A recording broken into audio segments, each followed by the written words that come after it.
Hello, आप सबका स्वागत है। और इससे पहले वाली सीरीज़ में मैंने आपको सारे ईवीएस के चैप्टर्स दिए हैं और इस सीरीज़ में मैं आप सबको क्लास 3 की हिंदी के सारे चैप्टर्स बना करके भेजने वाली हूँ। तो आज हमारा पहला वीडियो है और इस वीडियो में हम आपको पहली कविता कक्कू ले रहे हैं। और बच्चों, अगर आपको मेरा ये चैनल अच्छा लगता हो, मेरे वीडियोज़ आपको अच्छे लगते हों, तो मेरे चैनल को सब्सक्राइब ज़रूर कर लीजिएगा और बेल आइकन भी दबाने की ज़रूरत है। तो पहली कविता है हमारी कक्कू। कविता को हम पहले पढ़ेंगे और उसके बाद हम उसको थोड़ा सा समझेंगे भी, ठीक है। तो नाम से थोड़ा सा आपको लग रहा होगा, बट देखिए बहुत मजेदार है। नाम है उसका कक्कू। कक्कू माने कोयल होता, लेकिन यह तो दिन भर रोता। इसीलिए हम इसे चिढ़ाते, कहते इसको सक्कू। नाम है उसका कक्कू। कोयल माने मिस्री जैसी, मीठी जिसकी बोली। यह तो जाता भड़क, करो जब इसकी तनिक ठिठोली। इसीलिए तो कभी कभी हम कहते इसको भक्कू।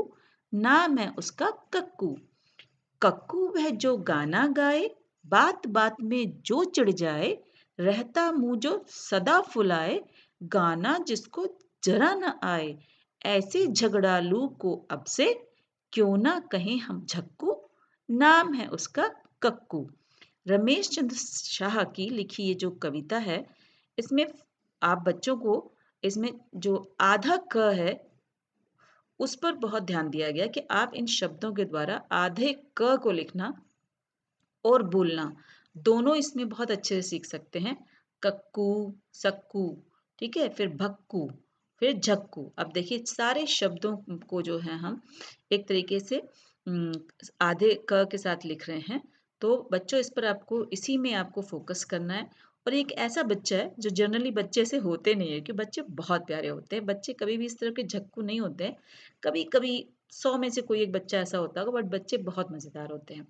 तो इस कविता को आप जितनी बार पढ़ेंगे उतनी बार आपको ये शब्द जो है याद हो जाएगा। और मेन हमारा फोकस जो है वो आधे क पर ही रहना है। और इसीलिए हम इनको, देखिए आपको जो शब्द हैं, ये इनको हम राइमिंग वर्ड्स या तुकबंदी वाले शब्द भी कहते हैं। तो मेरा फोकस इसमें इसी शब्द को सिखाने में है आपको। आप इस बच्चे की कोई भी आदत को नहीं सीखेंगे, आपको सिर्फ ये आधे क पर अपना फोकस रखना है। तो कविता के बाद हम इसके जो एक्सरसाइज दी गई है उसको लेते हैं। जैसे इसमें लिखा है नाम ही नाम। तो ये जो आइकन बना है, देखिए यहाँ पर एक बच्चा है वो लिखते हुए है। तो मतलब यहाँ इस पॉइंट का मतलब होता है कि आपको लिखना है। तो तुम अपना नाम लिखो और बताओ कि तुम्हारे नाम का क्या मतलब है। तो बच्चों, आप अपना नाम लिखेंगे और अगर आपके नाम का मतलब आपको पता है तो ज़रूर लिखिएगा, और नहीं पता है तो आप अपनी टीचर की हेल्प लेंगे या अपने पेरेंट्स की भी हेल्प ले सकते हैं। इसके बाद देखिए ये सोचना। अब देखिए फूल है और ये सोच रहा है, तो इसमें भी सोच कर लिखना है, ठीक है। तुम्हारे कितने नाम, तुम्हें लोग किन किन नामों से बुलाते हैं। जैसे प्यार वाला नाम जो आपकी मम्मी बुलाती होंगी, आपके पापा, आपकी दादी, आपके घर में जो बड़े लोग हैं वो आपको प्यार वाले नाम से बुलाते हैं। जैसे मैंने एक नाम लिखा है बटर। और चिढ़ाने वाला नाम क्या हो सकता है जिससे आप सुन के चिढ़ जाएं। तो आपका अगर नाम बटर है घर में, तो सब लोग आपको मटर भी कह सकते हैं। यस। दोस्तों का दिया नाम। दोस्त आपके नाम को और बिगाड़ देते हैं कभी कभी मस्ती में।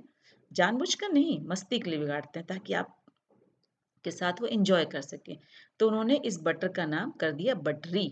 अब सोचिए, अब किसी बच्चे को बटर, मटर, बटरी के नाम से बुलाया जाएगा तो बच्चा जो है वो कितना कभी कभी मजेदार सीन होगा और कभी कभी वो गुस्सा भी हो सकता है।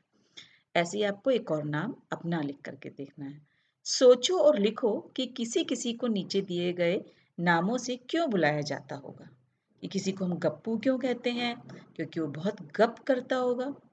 किसी को भोली क्यों कहते हैं, क्योंकि वो सबकी बात आसानी से मान जाती होगी लड़की, तो हम उसको भोली कहते हैं। छुटकी, अक्सर जो बच्चे घर में सबसे छोटे होते हैं और उस बच्चे को हम छुटकी, छोटू, छुटकू के नाम से जानते हैं। गोलू, गोलू हम अक्सर ऐसे बच्चे को कहते हैं जो थोड़ा सा थुलथुला होता है, खा पी के थोड़ा मोटा हो जाता है, गोल मटोल शरीर वाले को। अब देखिए इसमें है कि अगले उसमें कि अब बताओ तुम्हारा कौन सा दोस्त कौन सी सहेली है। दोस्त हैं भक्कू, झक्कू, गप्पू, है ना।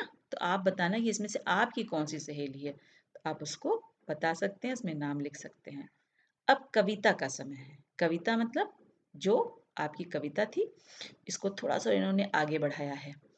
कक्कू जो सदा हँसाए, रोना उसे जरा न भाए, चिड़िया के संग गाना गाए, संग मोर के नाचे, इसीलिए तो कभी-कभी हम कहते उसको नच्चू। तो अब देखिए ये भी एक बच्चा है, तो वही कक्कू में ये अच्छाइयाँ हैं। कक्कू कैसा है? जैसे इस क्वेश्चन में कक्कू इतना आप पढ़ रहे हैं तो आपको लग रहा हो कक्कू कैसा बच्चा है? तो कक्कू कोयल जैसा क्यों नहीं है? लिखिए। इसको आपको लिख के बताना है कि कोयल जैसा क्यों? क्योंकि कक्कू कोयल की तरह मीठा नहीं बोलता है, इसलिए वो कोयल के जैसा नहीं है। अगले पेज पर आपको देखिए ये एक एक्सरसाइज दी गई है। नामों की रेल। आपको ये जो ट्रेन है इसके हर डिब्बे को अपने दोस्त के नाम से लिख देना है और उनके नामों को फिर आपको वर्णमाला के हिसाब से उसको क्रम में लगाना है। जैसे हमने लिखा है आकाश, नंदू, राजू, विनम्र, योगेश। ठीक है। अब चिढ़ाना, क्या कोई तुम्हें भी चिढ़ाता है? तो कैसे चिढ़ाता है उसको हम लोग डिस्कस कर सकते हैं। और यहाँ लास्ट में एक अच्छी सी ड्राइंग है किसी बच्चे की बनाई हुई। इसमें देखिए कि ये बच्चा जो है बैट बॉल पकड़ा है और उसने बॉल मारी तो किसी की खिड़की में जाके लग रही है। तो ये क्या कह रहे हैं, मैं तो गेंद को सीधा मारने की कोशिश कर रहा हूँ, लेकिन पता नहीं क्यों गेंद को यह समझ में आता ही नहीं और वो हमेशा तिरछी जाती है। ये सोचने वाली बात है बच्चों। तो चलिए आज का हमारा लेसन यहीं खत्म होता है। अगर आपको अच्छा लगे ये वीडियो तो आप अपने दोस्तों में जरूर शेयर और सब्सक्राइब करना ना भूलिएगा।